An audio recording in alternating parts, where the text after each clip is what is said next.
This is, in my opinion, the 5 ugliest cars ever made. There are a few cars which I think you might expect to be on this list, which aren't. Neither the Cybertruck nor the PT Cruiser. I hate almost everything about these cars, but I actually don't think they're that bad to look at. The Nissan Juke, again, atrocious car, but I actually think it's less ugly than most other crossovers on the road. At least it's not copy and paste. And the Fiat Multipla, I will hear no Fiat Multipla hate. This is a legend. Number 5, and I can hear the angry comments already, but it's the Alfa Romeo SZ.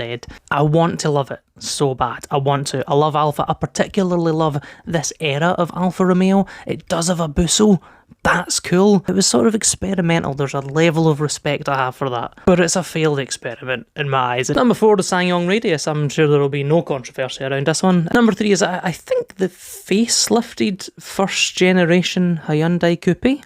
This is a car that I think actually doesn't look too bad in photographs, but in person, the proportions are just so off. What I will say though, I think its successor is quite a handsome car. Number 2 is the Fiat 500L. Unlike a lot of people, I actually don't really hate on the regular Fiat 500, but this just sort of looks like they overinflated a 500. It doesn't have that small car quirky energy that the regular one has. It has this big bloated feel to it, and I think the fact that bumps it up this list more than maybe it should be, it's just how many of them you see. They're everywhere. It's probably the ugliest thing I have to lay my eyes on a regular basis, other than perhaps the bathroom mirror. And number 1 is the reason I decided to make this list, because I actually think the past couple of years have given us the new ugliest car ever made. You'll probably be unsurprised to hear that it comes from the Bavarians, because if I'm honest, I could probably make a top 5 ugliest cars of all time list using only the current BMW lineup,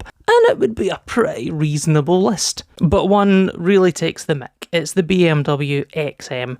I think what makes this even worse is how expensive it is. Like, who's paying this much money for something that looks this bad? But don't get me wrong, there are a lot of contenders for ugly cars in the sort of luxury SUV market. You've got your Cullinan and your Bentayga. This one is a step too far.